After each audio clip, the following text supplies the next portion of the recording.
Ces femmes, traversant d'un pas cadencé la cour de la Chrysalis Academy, font partie des élèves de 7 établissements du Cap qui tentent d'offrir un avenir aux jeunes de quartiers gangrénés par les gangs. Les internes qui vivent ici viennent des quartiers où le chômage et la criminalité sont omniprésents. L'académie veut donner des ailes à ces jeunes de milieux défavorisés.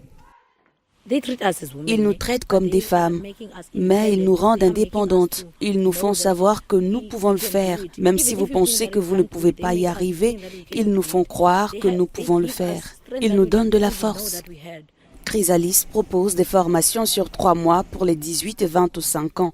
Sa directrice, Lucille Meyer, encourage des pratiques permettant de renforcer la résilience. Nous voulons spécifiquement nous concentrer sur les femmes. Parce que dans cette société en général, les femmes, et en particulier les femmes noires, sont toujours à la queue en ce qui concerne les opportunités.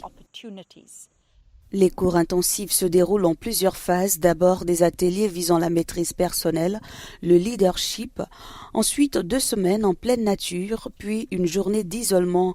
Enfin, 4 semaines de préparation à un métier, initiation à la cuisine, au secourisme, au métier de la police, avant d'être placé pendant 1 an pour un premier emploi. Je pense qu'il devrait y avoir plus de programmes faits par nos communautés, et pas seulement pour autonomiser les femmes, mais aussi je pense que nous devrions commencer un peu plus tôt avec notre programme pour qu'une fille de 12 ans qui est en train de vivre un cycle menstruel commence déjà à devenir une dame et à se respecter elle-même et respecter ce genre de choses.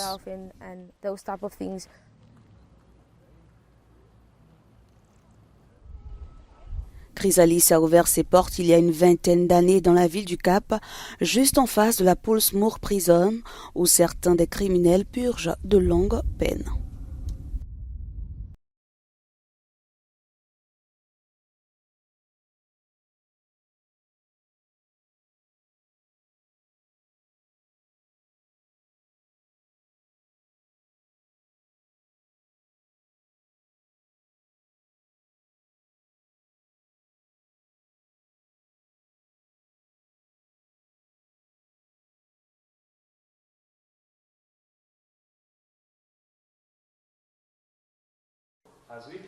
L'école primaire des Naikichomi, située dans le comté de Laikipia, dans le nord du Kenya, innove.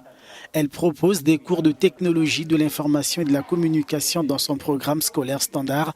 Les 200 élèves de cette école suivent des cours de codage informatique. Une bénédiction pour les enfants de cette campagne qui découvrent le monde du numérique. Avant d'arriver ici, je n'avais jamais vu un ordinateur parce que là où nous étions, il n'y avait ni ordinateur ni Internet. Il fallait en trouver ailleurs, mais depuis que je suis ici, j'ai pu voir un ordinateur et j'ai acquis des compétences qui vont m'aider dans le futur. L'initiative vise à réduire le taux de décrochage dans une région pastorale où les enfants sont souvent retirés de l'école pour prendre soin du bétail.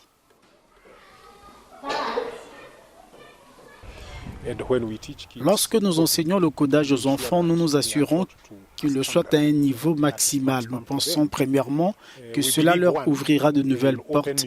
Deuxièmement, cela contribuera à retenir les enfants à l'école et à augmenter le nombre d'admissions d'enfants qui veulent maintenant quitter le mode de vie traditionnel de cette région, qui est une zone pastorale, pour rejoindre l'école. Et troisièmement, nous pensons qu'ils s'intégreront bien dans le monde de demain en tant que citoyens du monde. Et les parents semblent comprendre le bien fondé de cette formation. Elle est considérée comme l'alternative aux activités du secteur primaire auxquelles les enfants sont trop souvent destinés. Elle était dans une école située dans une zone pastorale, alors j'ai décidé de l'emmener ici, où elle pourra acquérir des compétences numériques qui lui permettront de se prendre en charge et de m'aider en tant que mère. Certains de mes amis n'ont pas eu cette chance à notre époque. Parmi ces enfants se trouve sans aucun doute les futures figures de proue du numérique au Kenya.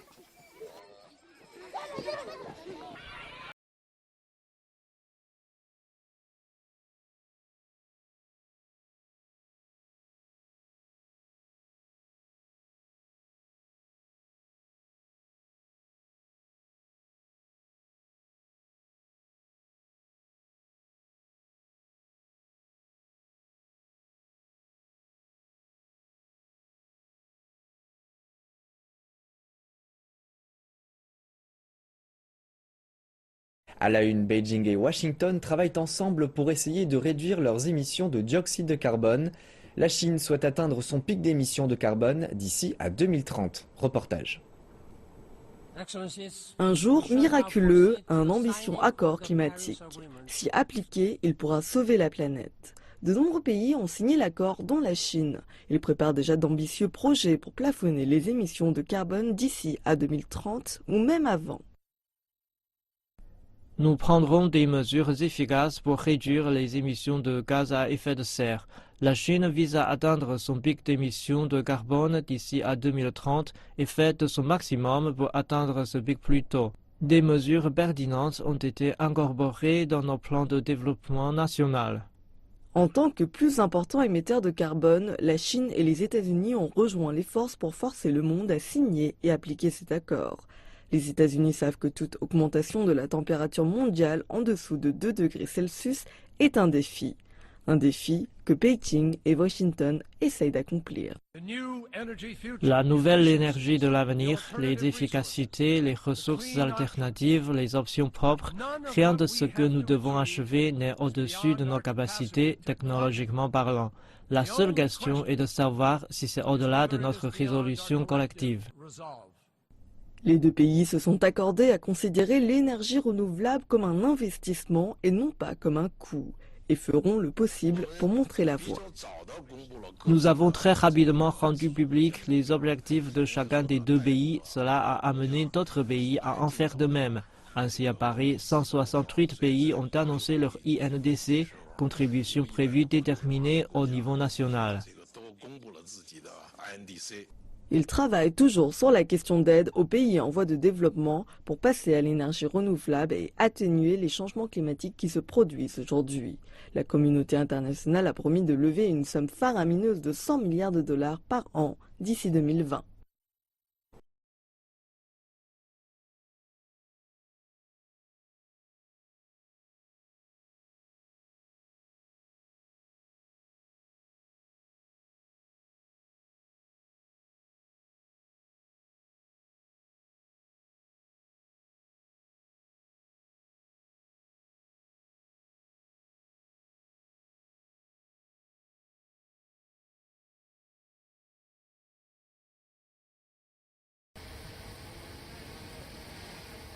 Le président sud-africain Cyril Ramaphosa est en déplacement au Kenya où il a été reçu par son homologue fraîchement élu, William Ruto. Les deux dirigeants ont tenu une conférence de presse où il a notamment été question de climat avec la COP27 qui se tient actuellement à Sharm el-Sheikh en Égypte.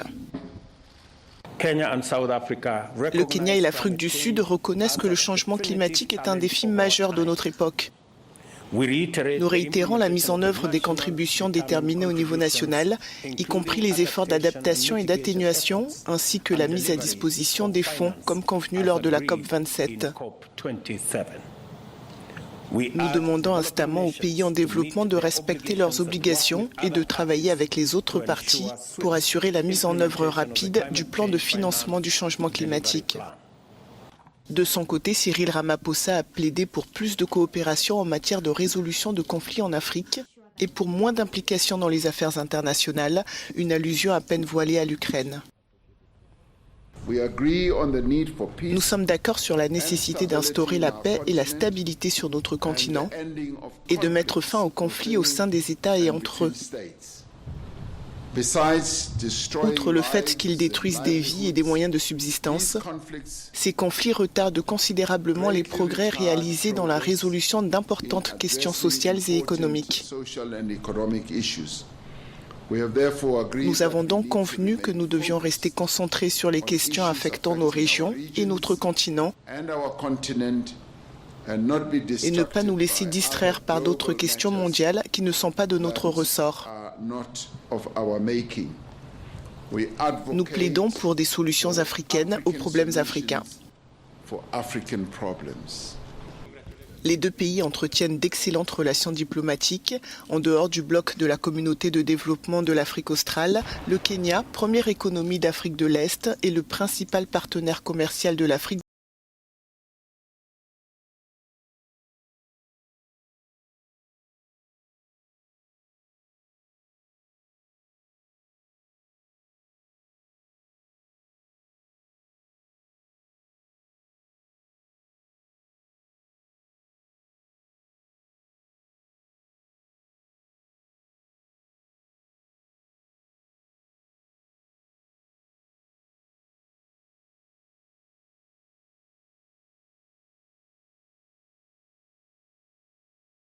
Votre réfrigérateur vient de tomber en panne, avant même de faire appel à un professionnel. Voici donc les 3 pannes fréquentes sur un frigo. En fonction du symptôme, plusieurs origines seront possibles. Le réfrigérateur ne fait plus de froid. C'est bien le comble pour un frigo. Et pourtant, c'est le dysfonctionnement le plus répandu. En termes de réparation, cela revient à peu près à un appareil qui produit du froid en excès. Les origines possibles de cette panne sont multiples. Le joint de porte défectueux. Le frigidaire est mal installé, la pièce dans laquelle il se trouve est trop chaude ou trop froide. Les parois sont givrées ou ruisselantes. La sonde de température est défectueuse. Le thermostat ne régule plus correctement la température. Le circuit frigorifique est endommagé. Autre panne fréquente de frigo, l'appareil est bruyant. Si votre réfrigérateur vous casse les oreilles, ce n'est pas forcément grave. Il faut différencier les sons normaux des sons qui peuvent être plus inquiétants. Voici les origines possibles d'un bruit anormal de votre appareil électroménager. Mauvaise position des clayettes. Vibration due à un meuble ou objet collé à l'appareil. Le compresseur présente un défaut. Le ventilateur dysfonctionne. L'appareil frigorifique ne s'allume plus. N'accusez pas trop vite votre appareil électroménager. En premier lieu, contrôlez que celui-ci est bien alimenté électriquement. Panne d'électricité, fiche d'alimentation mal branchée. Prise murale défectueuse, cordon d'alimentation abîmé. De même, si le frigo fonctionne mais qu'il ne s'allume pas lorsque vous ouvrez la porte, c'est tout simplement une histoire d'ampoule à remplacer. Une fois éliminées ces causes faciles à régler, tournez vers les éléments suivants du frigo qui pourraient être défaillants. Motoventilateur inopérant. Thermostat endommagé. Carte électronique HS.